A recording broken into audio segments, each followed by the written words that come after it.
पुंडलीकवरदा हरिविठ्ठल श्री ज्ञानदेव तुकाराम सद्गुरु समर्थ त्र्यंबकानंद महाराज की जय। माऊली ज्ञानेश्वर महाराज की जय। जगद्गुरु तुकाराम महाराज की जय।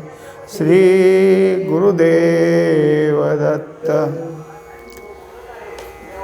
जै विवेके खोले पाहिजे, तरी मी ते चिते सहजे, ना आहाच वाहाच तरी दुजे ऐसेही गमती। 331वी ओवी आहे। चालू विषय असा आहे की अर्जुनाने प्रश्न विचारलेला आहे की तुला जे मिसळले आहेत ते तुझ्याशी अभिन्न आहेत का भिन्न आहेत? तर भगवंतानी त्याचं उत्तर देत असताना आता सांगितलेलं आहे की जे विवेकानं माझ्याकडं पाहतील, सूक्ष्म दृष्टीनं माझ्याकडं पाहतील, लक्षार्थानं माझ्याकडं पाहतील, तेव्हा असं दिसेल की मीच आहे, माझ्याशिवाय दुसरं काही नाहीच, मीच एक आहे. पण वरवर जर पाहिलं तर मात्र मी आणि माझ्यापासून दुसरे असलेले असे भिन्न हेही दिसून येईल. जैसे पाणियाही वेगळं, आपजता दिसती कल्होळ, एरवी तरी निखळ पाणीच ते. आता जसं पाण्यावरच्या लाटा, त्याला नावही वेगवेगळी आली, हे पाणी आणि ही लाट. अशा कितीतरी लाटा आहेत. लाटेच्या ठिकाणी अनेकत्व आहे. लाटेच्या ठिकाणी लांबली, आखुडी, लहान उंचीची, जास्त उंचीची, असे अनेक प्रकार त्या ठिकाणी असतील. हे झालं म्हणजे ही लाट, हे पाणी असं म्हणता येतं. पण पाहायला गेलं लक्षपूर्वक तर दोन्ही पाणीच आहे ना. लाट आणि त्याच्या खाली असलेलं पाणी काही दोन वेगळे नाहीत. तेच पाणी लाटेच्या रूपानं इकडं तिकडं फिरताना दिसतंय. दोन्ही एकच आहेत. हे कधी येईल तर जेव्हा आपल्याला त्या लाटपणाचा शब्द विसरून पाण्याकडे लक्ष जाईल, मग सगळं पाणीच आहे. का सुवर्णाहुनी आणे, लेणी गमती भिन्ने, मग पाहिजे तो सोने आघवे चिते. तसंच आहे की सोन्यापासून दागिने केले म्हणजे त्या दागिन्याचे आकार आणि त्यांची नावं ही वेगवेगळी असतात. पण जे जे काही दागिने केले ते सोन्याचेच आहेत ना. लक्षपूर्वक पाहिलं तर दागिना किंवा दागिन्यातलं नाव आणि आकार ह्या दोन्ही गोष्टी सोडून देऊन उरलं ते सोनंच आहे. सोन्याचंच सगळं अलंकार केलेले आहेत. पण अलंकार म्हणून पाहायला लागलं की सोनेपणाचा विसर पडतो आणि अलंकार सोडून देऊन नुसतं सोनं पाहिलं तर ते सोनंच आहे. तैसे ज्ञानाची दिठी, मजसी अभिन्न चिते किरीटी, येर भिन्नपणते उठी अज्ञानास्तव. आता हे जे काही चाललेला प्रश्न होता त्याचं उत्तर आता समर्पकतेने दिलेलं आहे की जेव्हा ज्ञानाची ये दिठी, ज्ञानदृष्टीने पाहायला गेलं तर माझ्यापासून वेगळं असं काही नाहीच. सगळं जर काही असेल तर मीच आहे. जसं ज्वारी दळाली की त्याचं पीठ होतं आणि पिठापासून भाकरी होतात. मग 1, 2, 4, 10 काय असतील ते असतील. हे सगळं ज्वारीचंच रूप आहे की. ज्वारीशिवाय दुसरं काय? ज्वारीच पीठ रूपात आली, पिठानं भाकरी झाली. हे जसं आहे तसं माझंच हे सगळं बाकीचं सगळं दिसतं.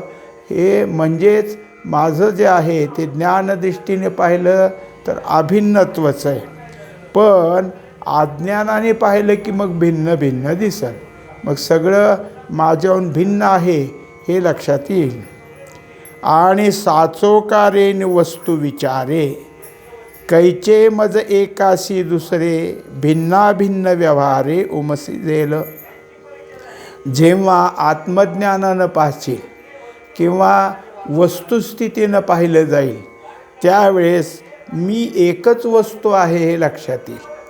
आणि जर तसं कळत असेल माझ्याहून दुसरं काही नाही, कारण मी जो आहे तो माझ्या ठिकाणी स्वगत सजाती आणि विजाती असे कोणतेच भेद होत नाहीत. मग हे दुसरं माझ्याहून भेदाचं कसं निर्माण होईल? तेव्हा मग त्याच्याकरता सांगितलं भिन्न अभिन्न हा जो काही शब्द आहे, हा जो व्यवहार आहे, हा कसा उद्भवेल? मी सगळीकडे असं जर परिपूर्ण ज्ञान होत असेल तर आगवेची आकाश सोनी पोटी बिंबची जई आते खोटी तई प्रतिबिंब के उठी के रश्मी शिरे. आता एकंदरीत जर आपल्या ठिकाणी असं लक्षात आलं की आकाश आहे, आकाशाने सूर्यबिंबाला पोटात घेतलं. आता तो गोळा जो आहे सूर्याचा तो कुठे आहे? तर आकाशाच्या पोटात आहे. मग सूर्यबिंबच नाही तर प्रतिबिंब कशाचं उमटल? बिंब असलं तर प्रतिबिंब, आणि प्रतिबिंबही नसू द्या, सूर्य जर नाही तर किरण तरी कुठून येतील? त्याच्यामुळं के रश्मी शिरे म्हणजे त्याच्यानंतर किरण तरी कुठून येणार आहेत, कुठं येऊन पडणार आहेत? का कल्पांतीचिया पाणिया काय ओत भरता धनंजया म्हणोनी कैचे अंश अविक्रिया एका मज.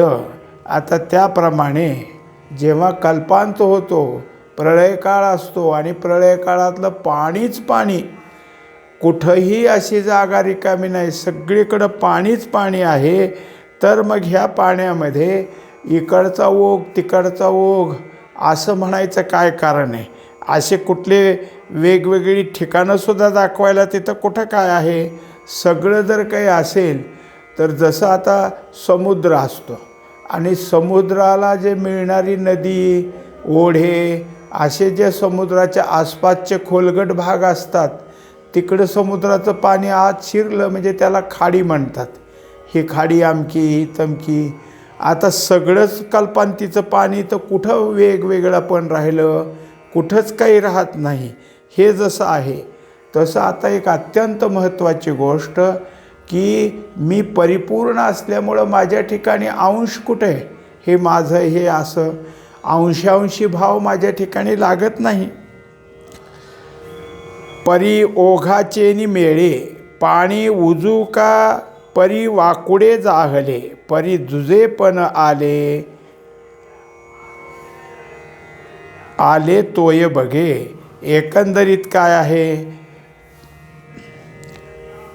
ओघाचेनी मेळे पाणी उजू परी वाकुडे झाले रवी दुजे पण आले तोय बघे.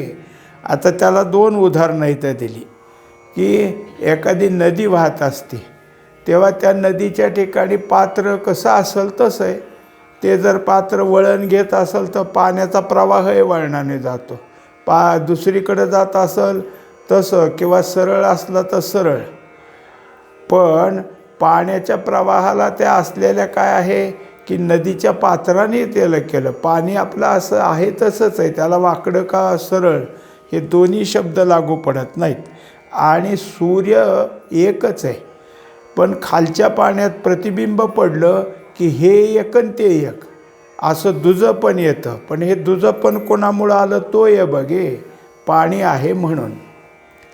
व्योम चौफेळे की वाटोळे ऐसे काहीसयाही मिळे परी घटीमठी वेगळे घटीमठी वेटाळे तैसेही आथी. आता त्याला जसं वरचं उदाहरण तसं अजून एक दिलं की जे आकाश आहे ते चौकडं पाहिलं तर ते चौफेर आहे, आणि हे मग चौकोनी का वाटोळं हे सांगायचं काहीच नाही, कुठूनही किती आहेच. पण जेव्हा हेच एखाद्या घटात येतं तेव्हा त्याचं नाव घटाकाश, एखाद्या मठात येतं तेव्हा त्याचं नाव मठाकाश. पण ही त्या आकारामुळं नावं आली, आकाशात तूट काहीच नाही. हा गा निद्रेचेनी आधारे काय एकलेनी जग न भरे स्वप्नीचेनी जई अवतरे रायपणे. एकंदरीत काय आहे की झोपलेला मनुष्य आणि त्याच्या ठिकाणी स्वप्न जर पडलं तर त्याला काय, तो खरा एकटाच आहे, पण कितीतरी त्याला सगळं दिसतं, जगातलं अनेक काय असेल ते दिसतं. पण तिथंच जर हा स्वप्नात कोणीतरी सामान्य पण राजा म्हणून त्याला स्वप्न पडलं, मग तो ह्या जगातलं किती जरी काही करत बसला तरी सगळं काही त्याच्याकडून पूर्ण होणार का? का मिनलेनी किडाळे वाणी भेदासिये सोळे, तैसा स्वमाया वेटाळे शुद्ध जैमी. तसंच दुसरं उदाहरण दिलं की जसं काय आहे की एखादं सोन आहे आणि त्याच्यात काही मिसळलं, जी मिसळ असते त्याला किडाळ असं म्हणायचं. मग ती मिसळ झाली की हे जे होतं पहिलं शुद्ध सोनं त्याचं काय झालं, बदललं, कस बदलला. 100% शुद्ध होतं ते आता एकदम त्या मिसळीमुळं त्याची टक्केवारी कमी झाली आणि त्याच्यामुळं काय झालं, त्या सोन्याचं जे काय आहे ते शुद्धत्व फार कमी झालं. तसं हा जो काही परमात्मा हा शुद्धच आहे, पण परमात्म्याचीच माया स्वमाया म्हणले, पण त्या स्वमायेच्या उपाधीत आला की त्याचंसुद्धा शुद्ध पण कमी व्हायला लागतं. ते अज्ञान एक रूढे तेणे कोहम विकल्पाचे मांडे, मग विचारोनी की जे पुढे देहो मी ऐसे. आता कशी प्रक्रिया होती पहा. मी कोण आहे हे विसरलं. का विसरलं? तर अज्ञानामुळं. अज्ञान झालं कशाचं, आपल्या कोण आहोत ह्या स्वस्वरूपाचं अज्ञान झालं की मी कोण आहे हे विसरतं. पण कोहम विकल्पाचे मांडे, विकल्प म्हणजे मग कोण आहे मी असा जो तिथं प्रश्न उभा राहतो, हा संशय उभा राहतो, तेवढ्यात थांबलं असतं तर बरं झालं असतं की. पण मी कोण आहे हा विचार आल्याबरोबर मी कोण आहे तर मी देह आहे हे त्याच्या पुढं उभं राहिलं. एक तर स्वरूपाचं अज्ञान झालं आणि त्यानंतर त्या अज्ञानानं मी कोण आहे हा प्रश्न उभा केला आणि त्या प्रश्नाचं उत्तर काय मिळालं तर मी देह आहे. हे सगळं पुढं कुठं झालं? अज्ञानानंच झालं. अज्ञानामुळं परमात्मा कळाला नाही. पण अज्ञान म्हणजे काय, एखादा काय आहे की घट्ट असं काहीतरी असं नाही. अज्ञान म्हणजे त्याच ज्ञानाला त्यांनी विपरीत केलं आणि मग त्याच्यापासून काय आहे की कोण मी ही कल्पना, हा संशय तिथं उभा राहिला की कोण मी. मग विवरोनी की जे पुढे, मग त्याचा विचार करताना त्याच्या लक्षात आलं की अहो देहातला मी म्हणल्यावर देह मी, मग देह मी हे त्याच्या नावानं तो त्या ठिकाणी पुकारू लागला. ममैवांशो जीवलोके जीवभूतः सनातनः मनःषष्ठानि इंद्रियाणि प्रकृतिस्थानि कर्षति. आता हा 7वा श्लोक आहे. मागच्या ओवीमध्ये या श्लोकाच्या बरोबर पूर्वभूमिका आणली की ज्या देहामध्ये आलेला, देह मी म्हणून घेणारा, त्यात असलेला जो जीवात्मा आहे तो जीवात्मा दुसरा कोणी नसून माझाच अंश आहे. पण त्या देहात येऊन त्या देहरूपाच्या ठिकाणी राहिल्यामुळं या जीवात्म्याचा हा जीवलोक झाला आणि तो वास्तविक पाहता आत्ता काहीतरी देह जन्माला आला तेव्हापासून तो आहे असं नाही. तो माझा अंश सनातन आहे. जसं गाडगं बनलं ते मग त्यात आकाश शिरलं असं नाही, गाडगंच आकाशात बनलं. त्याचा माझा अंश व्हायला हे देहच माझ्या ठिकाणी माझ्या व्यापकपणात निर्माण झाला आणि त्याच्या देहाची उपाधी झाली, त्यात मी आहेच. जो काही देह उपाधीनं माझा एक भाग दिसू लागला तो माझा अंश आणि तो जो आहे तो तिथं राहतो आणि या देहाचा संबंध झाल्यामुळं जीवलोक झाला आणि त्यानेच मन अधिक इंद्रिये ही 6 जणांना म्हणजे त्या प्रकृतीच्या स्थानी असलेले यांना आकर्षित करून आणि मग सगळे व्यवहार करायला सुरुवात केली. ऐसे शरीराची एवढे जई आत्मज्ञान वेगळे पडे, तई माझा अंशू आवडे थोडेपणे.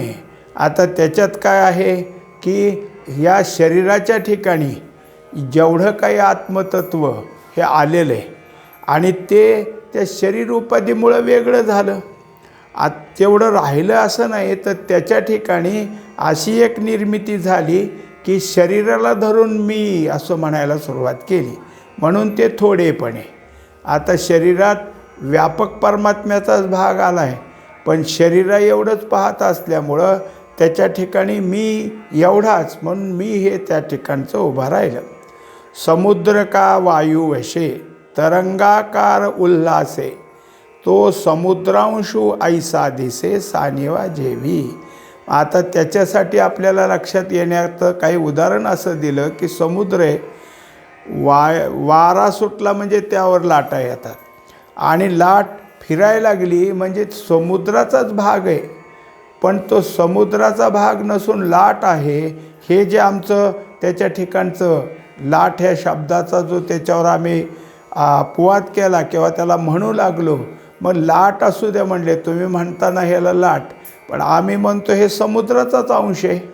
लाट काही वेगळी का? समुद्रावरची लाट म्हणजे समुद्राचाच अंश आहे. तसं या देहात आलेला आत्मा म्हणजे आमचाच अंश आहे. तेवी जडा ते जीवविता देह अहंता उपजविता, मी जीव गमे पंडुसुता जीवलोकी. तेव्हा तो तिथं आला, त्याने या जडाला जिवंत केलं, चैतन्य दिलं. आता तो जड देह चेतन स्वरूपानं अगदी काय आहे की सगळा जिवंत आहे, सतेज आहे. काय त्याच्या ठिकाणी असल, मग कोणी काळ्या रंगाचा असो, नाही तर कोणी गोरापान असो, निमगोरा असो, त्याचं जे काही त्वचा असेल त्या त्वचेप्रमाणे, पण त्याच्या ठिकाणी त्या त्वचेची कांती असतीच ना, स्मार्टनेस त्याचा आहेच. कोणी कसाही असला तर काय अगदी संपूर्ण काय आहे की वाळून गेलेल्या फुलासारखा नसतो, त्याच्या ठिकाणी आहे. आणि नुसता तो तिथं चैतन्य स्वरूपानं नाही, तर देह अहंता उपजविता, मी देह अशी अहंता त्या ठिकाणी उभा राहते. असा जो त्या ठिकाणचा जीवात्मा आहे, त्या जीवात्म्यानं देहाचा संबंध करणं म्हणजे जीवलोक. मग आता ह्याच्यातला जीव जो आहे ते जीवभूत हा, म्हणजे तो कोण आहे तर जीवात्माच आहे. आणि या सगळ्या देहाचं धारण स्वतःच्या ठिकाणी करून घेतो तो जीवलोक.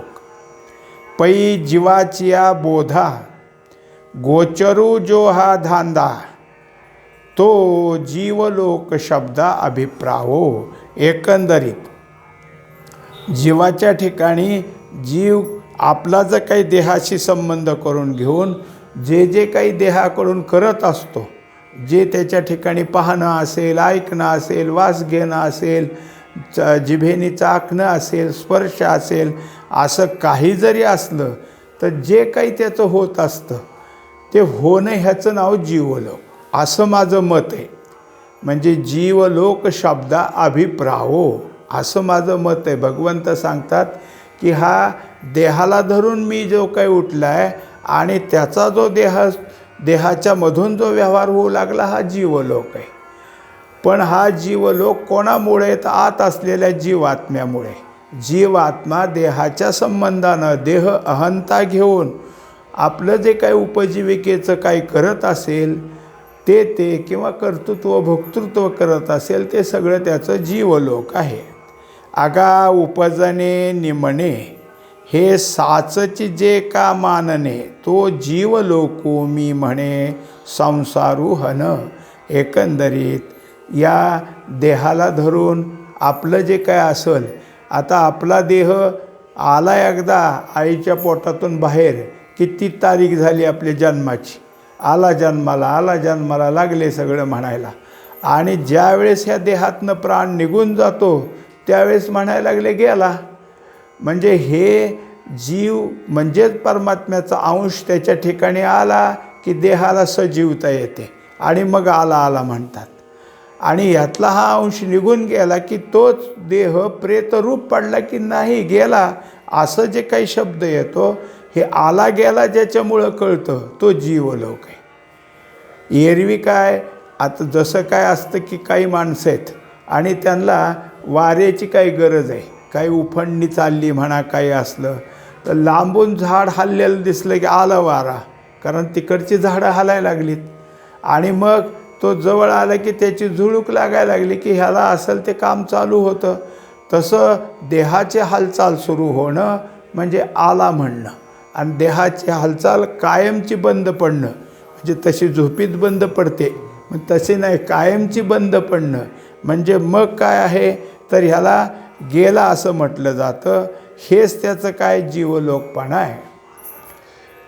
एवंविध जीवलोकी तू माते ऐसा अवलोकी जैसा चंद्रू का उदकी उदकातीत. तेव्हा या जीवलोकाच्या ठिकाणी मी असा आहे. मी म्हणजे कसा आहे आता जीवात्मा म्हणून आहे. आणखीन कसा आहे तर माझाच तो अंश आहे. तेव्हा या माझ्या अंशासह असलेल्या ह्या जीवलोकाच्या ठिकाणी तू मला कसा पहा तर चंद्र जसा पाण्यात चंद्रबिंबानं दिसतो. मग चंद्रबिंब दिसलं पाण्यात याचा अर्थ चंद्र ओला होईल का? किंवा चंद्रबिंबाला काढण्याकरता आत पाण्यात हात घातल्याने हातात चंद्र येईल का? म्हणजे तो असल्यासारखा वाटतोय. तसं त्या जीवलोकात मी आहे असं तुला वाटते, म्हणून तसं मला समज. पै काश्मीराचा रवा कुंकुमावरी पांडवा आणि का गमे लोहिवा तो तरी नव्हे. आता त्याला उदाहरण दिलं. स्फटिकमणी म्हणजे स्फटिक काच पांढरी शुभ्र असते, पारदर्शक असते, इकडून तिकडं पाहिलं तर त्यातनं दिसतं. अशी जी काच आहे ती काच असं काय आहे खाली कुंकू पडलेलं आहे आणि त्याच्यावर ठेवली तर ती काचच आता तांबड्या रंगाची दिसायला लागली. कशामुळं? ते असतानाच पारदर्शक आहे, पण ठेवली कशावर? ठेवली ते काय आहे कुंकुमावरी म्हणजे कुंकावर ठेवल्यामुळं त्या काचेच्या ठिकाणी पांढरेपणा जाऊन ती तांबडी काच आहे असा जसं आपल्याला वाटत असतं. पण आहे काय? त्यांनी विचारलं. तरी नव्हे म्हणजे ते आहे काय तशी, पण तशी वाटते, तशी गमे म्हणजे तशी तांबडी झाली असं जे वाटायला लागतं. तैसे अनादिपण न मोडे माझे अक्रियत्व न खंडे परी करता भोगता ऐसे आवडे ते जाण भ्रांती ते जाण गा भ्रांती. एकंदरीत मी या देहात दिसत असलो, आता जीवलोक हा शब्द माझ्यावर आला किंवा जीवात्मा म्हणून अंश माझा आहे असा एक माझ्यावर आरोप आला. इतकं जरी झालं असलं तरी माझं अनादिपण कुठे गेलं नाही. जसं आत्ताचे एक झालं की याला आला आला म्हणतात आणि नंतर काय आहे की नाही म्हणतात, तसा मी आला गेलातला नाही, मी अनादीच आहे. तसाच आहे. अनादेपणामध्ये माझ्या काही बदल होत नाही. अक्रियत्व म्हणजे माझ्यात कोणते विकार उभा राहत नाहीत. या वरच्या विकारात जसं आला आणि गेला हे जो विकार आहे तो माझ्या ठिकाणी येत नाही. असा मी अखंड आहे. माझं कुठं खंड म्हणजे परिच्छिन्नता होत नाही आणि तरीही माझा अंश त्या देहाच्या ठिकाणी येऊन करता होतो, भोगता होतो आणि त्या करते भोगतेपणानं जे काय असेल ते व्यवहार होतात. वास्तविक ही भ्रांती. वास्तविक काय आहे? भ्रांती. कारण माझा या कुठल्याही बाहेरच्या करता भोगतेपणाशी काही संबंध नाही, पण माझी जी असणारी तिथलं अस्तित्व आहे त्यालाच धरून हे काय करतात, करता होतो, भोगता होतो आणि ते सगळं जर काही असेल तर त्याचं नाव भ्रांती. किंबहुना आत्मा चोखटू होवोनी प्रकृतीशी एकवटू बांधे प्रकृती धर्माचा पाटू आपण पया. महत्त्वाची ओवी ही. वास्तविक काय झालं आहे खरं पाहता, किंबहुना म्हणजे खरं पाहता अर्जुना, आत्मा शुद्धच आहे. आत्म्यात काही त्याच्या शुद्धपणात बाधा होत नाही. तो शुद्ध ती शुद्धच आहे, पण त्याने प्रकृतीशी संबंध केला. होवोनी प्रकृतीशी एकवटू. जसं आता अगोदर झालेलं उदाहरण आहे ते काचमणी म्हणा, स्फटिक म्हणा, हे आहे ते चांगलंच आहे ना, पण ते कुंकवावर ठेवलं की तसं दिसायला लागलं. तसं प्रकृतीत आल्यामुळं मी प्रकृतीसारखा आहे असं वाटायला लागलं आणि बांधे प्रकृती धर्माचा पाटू. पण त्या जीवात्म्याला माझ्या किंवा आपल्या स्वतःच्या मूळ स्वरूपाचा विसर पडला की तो प्रकृतीला धरून करायला लागला.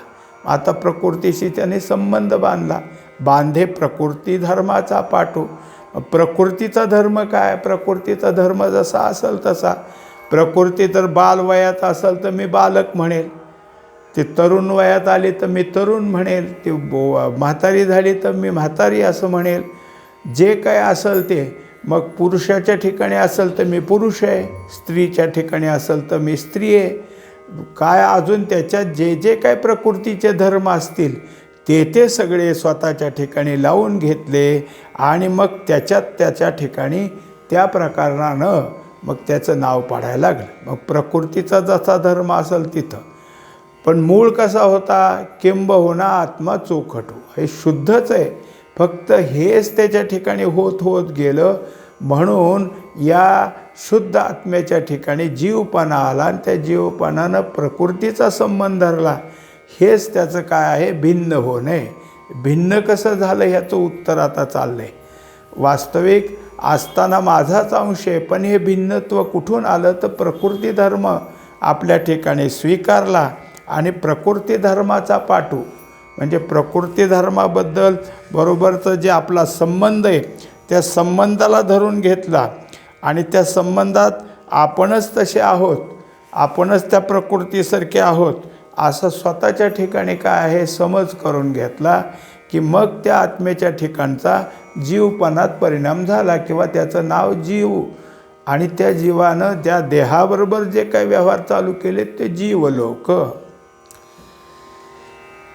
पै मनादी साही इंद्रिये श्रोत्रादी प्रकृती कार्ये ती माझी म्हणून होय व्यापारारूढ. आता मन आहे आणि ही बाकीची असलेली इंद्रिये, 5 इंद्रिय अधिक मन, ते म्हणून त्याला 6 म्हणायचं. या सगळ्यामध्ये जे जे काही आहे ज्ञानेंद्रिय, त्या ज्ञानेंद्रियाचं जे कार्य आहे ते सगळं कार्य करण्याकरता प्रामुख्यानं कोण असतो? तर मन. मनाच्या हुकमावर हे सगळे कार्य चालतात. मन एखादा काय आहे की इंद्रियाचा व्यवहार घडला, पाहिलं, ऐकलं, काही जरी झालं आणि त्यात जर मन नसलं तर तो व्यवहार झाला असं वाटतच नाही. मन असलं तरच त्या व्यवहाराचं काय असेल ते होणे. आणि मग नुसतं होत नाही. मन सांगतं हे बरोबर आहे किंवा हे आपल्याला आवडतं आहे, हे आपल्याला अनुकूल आहे, आणि मन सांगतं हे आपल्यासारखं नाही, आपल्याला हे प्रतिकूल आहे. मग मनानेच एखाद्या विषयाकडे पाठवायचं, प्राप्त झालेल्या विषयाला अनुकूल आहे का प्रतिकूल आहे ठरवायचं. जर त्यात मन नसेल तर इंद्रियाचा व्यवहार होऊन काही उपयोगाचा नाही. हे सगळं करायला मन आणि ही इंद्रिय आहेत आणि त्यांच्यापासून हा सगळा जर काही असेल तर हा व्यापार चालू होतो.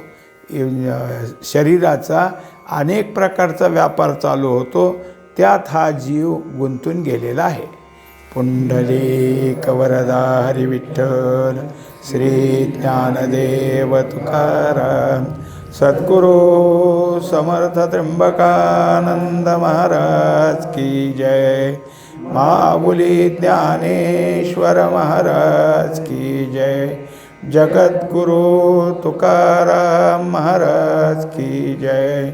श्री गुरुदेव दत्त.